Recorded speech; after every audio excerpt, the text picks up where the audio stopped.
Mesdames, Messieurs, bonjour. Très heureux de vous retrouver ici en direct du Salon de l'Agriculture. Alors cela s'est passé ce matin à 11 h dans les allées de ce salon. Il y a eu un clash entre un agriculteur et Emmanuel Macron. On a la chance d'avoir cet agriculteur qui est venu ici sur TV Agri, donc expliquer un peu ce qu'il s'est passé. Il s'agit d'Alexandre Ruesch. Bonjour et merci d'être là. Bonjour. Bonjour. Mais juste avant, on va écouter l'extrait, la vidéo. Le glyphosate, il n'y a aucun rapport qui dit que c'est innocent. Il y en a qui disent que c'est très dangereux, d'autres moyennement dangereux. Moi, j'aurai à répondre de ce que je fais, demain, après-demain.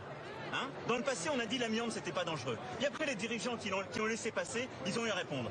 Moi, les ouvriers agricoles, les consommateurs, qui demain diront « Vous aviez le glyphosate, vous le saviez, vous n'avez rien fait », ils me regarderont les yeux dans les yeux. Ils iront pas vous chercher. Non, mais d'accord. Mais vous me dites, nous, on est calme. non, mais moi, non. Attendez. Attendez, vous êtes calme? Oui, je suis calme, moi. Je m'adresse poliment. Non, vous m'avez sifflé dans le dos depuis tout à l'heure. Merci pour les leçons. Non, vous m'avez sifflé dans le dos depuis tout à l'heure. Non, un peu de Donc, Monsieur. je suis content. Non, attendez. Je suis content qu'on siffle dans le dos. Donc, le calme, c'est pas vous qui le donnez. Ouais. 2, vous me donnez des leçons. On est chez nous ici, monsieur. On est chez nous tous. Voilà. Ça s'appelle la France, Et ben c'est là, une on république. s'exprime.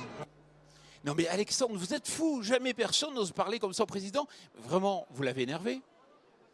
Bah oui, apparemment, je l'ai énervé fortement. Oui. Et pourquoi? Qu'est-ce que vous aviez à lui dire? Qu'est-ce qui s'est passé d'abord?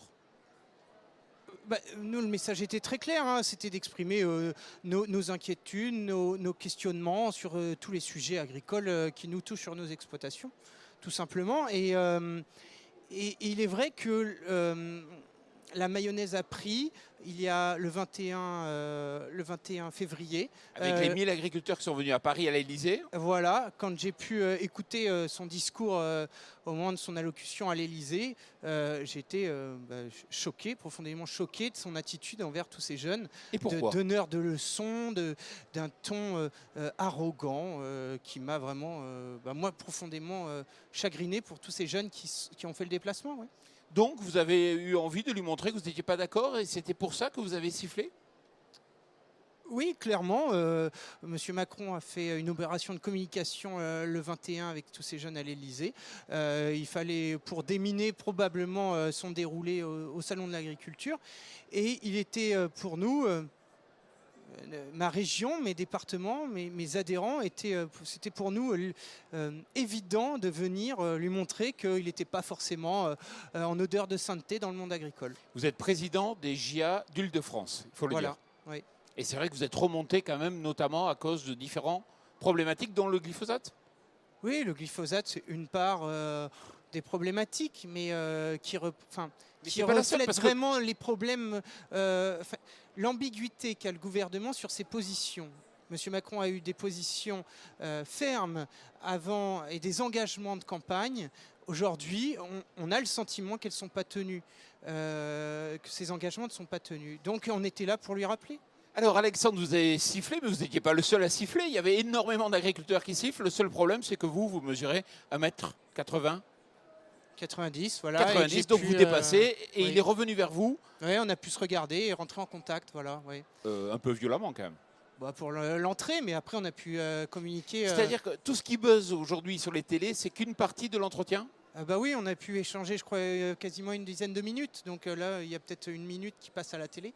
Et vous, il vous a convaincu au final? Parce qu'il a un pouvoir de conviction qui est très fort quand même. Oui, dans son discours, mais dans les actes, ça ne convainc pas. Et beaucoup d'inquiétudes sur notre avenir agricole.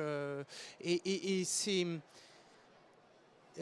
cette position qui d'un coup va évoluer très rapidement à l'inverse de la position prise initialement. Donc un coup c'est blanc, le coup d'après c'est noir et c'est ça sur le foncier, sur l'environnement, sur la compétitivité de nos fermes, sur les charges sociales, sur peut-être l'évolution de notre régime d'affiliation sociale, tout ça. Donc ça ferait que c'est très pesant et on n'a pas de visibilité à moyen terme aujourd'hui avec cette politique.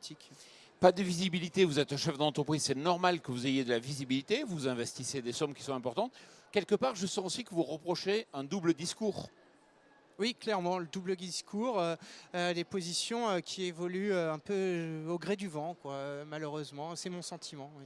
Mais vous n'avez pas l'impression qu'il est très fort quand même, Emmanuel Macron, parce que là, il va visiter aujourd'hui le salon, tout va bien se passer, il a fait venir 1000 agriculteurs, tout s'est bien passé. hormis vous. Mais en fait, tout va bien se passer, j'en suis pas certain. Vous avez pu le voir ce matin.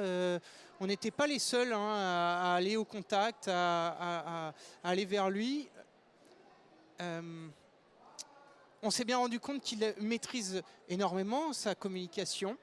Quand les premiers sifflets ont résonné, dans son armée, autour de lui, il y avait des fervents défenseurs. Ah non. Oui, mais non, des militants. Des militants étaient présents pour pouvoir couvrir le bruit des sifflets. Donc voilà, c'est une maîtrise quasi totale, mais comme quoi pas totale pour son message qu'il veut passer au monde agricole. Ouais, vous trouvez qu'il y a pas assez de naturel, peut-être comme avait Jacques Chirac? Pour moi, il y a beaucoup de calculs, oui, dans tout ça. Et ça, vous dites stop. Moi, ça m'agace. Ouais. Concrètement, vous préférez plutôt avoir un échange un peu direct. Et justement, dans cet échange, est-ce que vous avez appris des choses nouvelles qui méritent d'être dites ici? Non, j'ai rien appris de nouveau, malheureusement. On verra s'il va réussir à traduire ça dans sa politique, ce que je souhaite. Mais aujourd'hui, rien n'est gagné. Bon. Merci beaucoup en tout cas d'être venu ici donc sur ce plateau TV Agri nous décrypter un peu cet échange qui est un clash mais qui aussi dénote quand même, décrypte peut-être un ras-le-bol dans la relation entre certains jeunes agriculteurs et le gouvernement. Merci beaucoup Alexandre. Merci et puis merci à vous.